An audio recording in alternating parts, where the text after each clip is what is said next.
But if the emergency rule persisted, that means there has been emergency protests. And emergency protests cannot end emergency rule. Protests have to be very well planned and sustained. It has to be organic too. So maybe if people who are doing the protests should find out a way to do real protests and the kind of protests that can end emergency rule. Yes. Yeah. So, how do you think the protest can go to end that emergency rule in Rivers State? We won't just get involved in a protest for the sake of protesting. It will be because there's a larger goal that it serves in our revolutionary desire to change Nigeria. For instance, our organization cannot fight between two thieves. Wike and Fubara are birds of the same feather. So, based on principle, we can take a position that we are opposed to the emergency rule because it's of course unconstitutional, it's illegal, it's illegitimate and very, very unpopular. But we cannot in any way support either of these guys. That's our problem. So, Okay, how will you react to the FCT minister, Yeso Wike, when he openly support the suspension of the governor of the Rivers State, Fubara? Fubara was suspended to please Wike in the first place. So Tinubu has already started planning his selection in 2027. So and Wike is going to be one of the people he will use. You know, Wike is the only politician in Nigeria today that belongs to more than one political party. He's a member of PDP and also a member of the APC. And a member of some other parties that you may not have heard of. So there is a very strategic move on their part to destabilize Rivers, give Wike the opportunity he needs in Rivers to flex his muscle, to empower him at the detriment of the people of Rivers for political expedience. You saw what they did. The first thing they went after was to give the sole administrator the chance to be spending money. I heard they spent already 300 billion naira. You can imagine the person who was elected or selected by the people had not been allowed to even present a budget. The man who was appointed by the president has already had access to a budget and is spending like water. The people of Rivers State have not tasted a drop of pure water since the sole administrator came. So, but our position, as you know, is that these distractions have to end. Nigerians have to unite and end this rubbish. This is what we have told Nigerians. The Tinubu regime came to bury Nigeria after Buhari killed it. And people are still playing along with them. I don't know what is wrong with Nigerians. We are not playing. That's why we are not engaging in all this side hanky-panky about protests. When we are ready and when Nigerians are ready, we are interested in a revolution. We have made that very clear.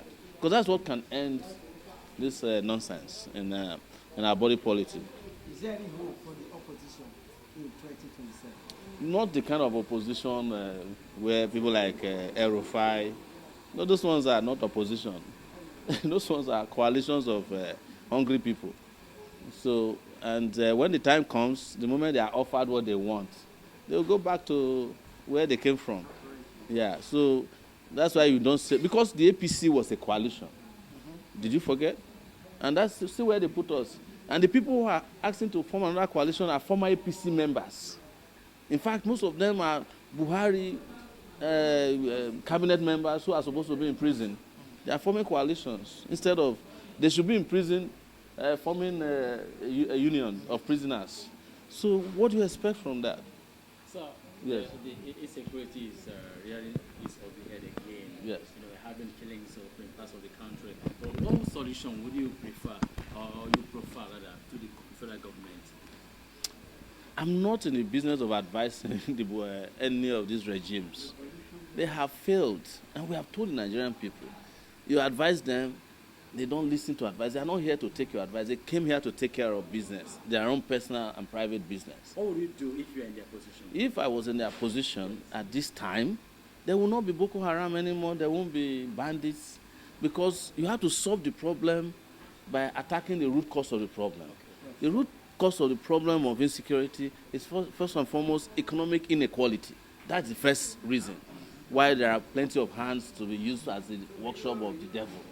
And then the second aspect of it is to get our security agencies to do what security agencies do, not to be aiding and abetting criminality.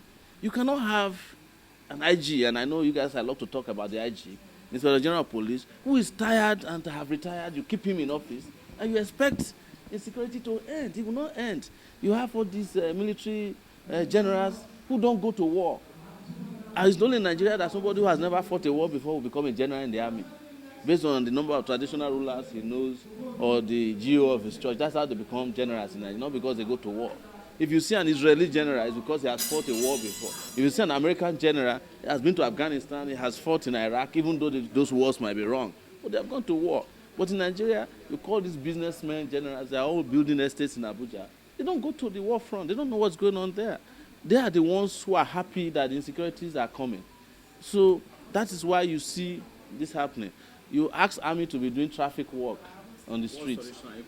The police is not doing anything. The solution we are profiling is for the Nigerian people, first and foremost, to choose the real leaders who should govern them. Because the legitimacy of the government is also very important. For instance, it is the Nigerian government that goes to the southeast to go and militarize it. It's the Nigerian government that refused to release Nnamdi Kanu, something that would have solved a big problem. And then instead of releasing him, you go and put army in the east. Every kilometer in the east, there are army checkpoints. But after 100 kilometers in the north, you can't find the army. There was a man in Katsina who said there are only 5 guns in the local government in Katsina state. But why is it not the same in the southeast? So these things are deliberate. That's what I'm telling you. These are deliberate efforts on their part to undermine Nigeria. And I've said it very clearly.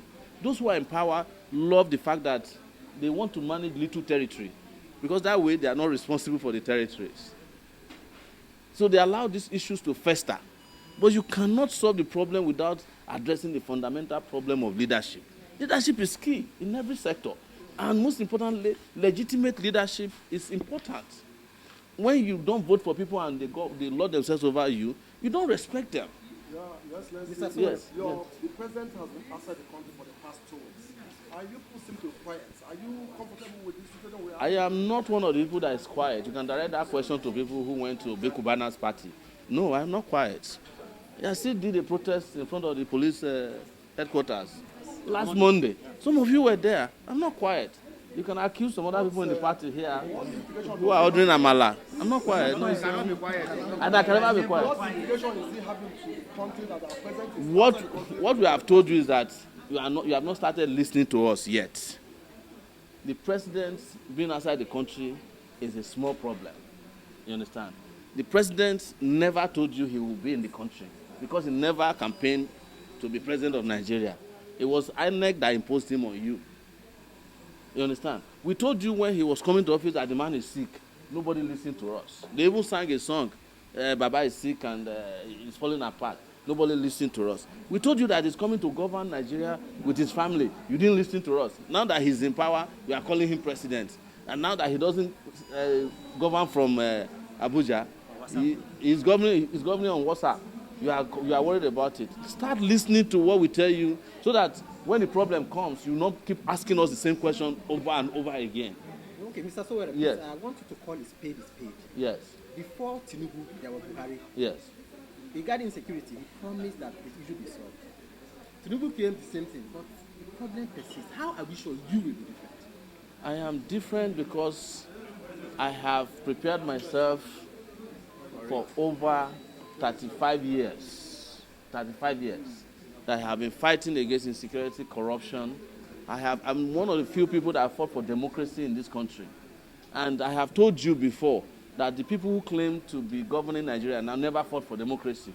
I was the one who told you that Tinubu was selling drugs.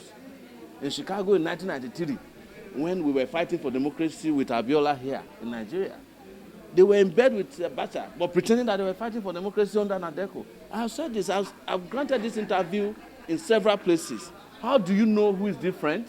It's the person who has been consistent. It's a person with character. It's a person you can trust, who you can close your eyes and go to bed and you know that the person will not betray you. You understand? Are you getting my point? You know, I used to make a joke with a friend of mine. In the last election, there are 2 of us whose name existed in the Bible. One of them was Peter. My name is Stephen. One betrayed Jesus 3 times. The other one was stoned by charlatans. The charlatans in this country keep stoning their saviors. That's the problem. That's the biggest problem. So we have prepared ourselves to get the country out of the woods. But as long as you give charlatans the opportunity to run your country, then you keep asking the same question all over and over and over again. Are you getting my point? Yes. Thank you.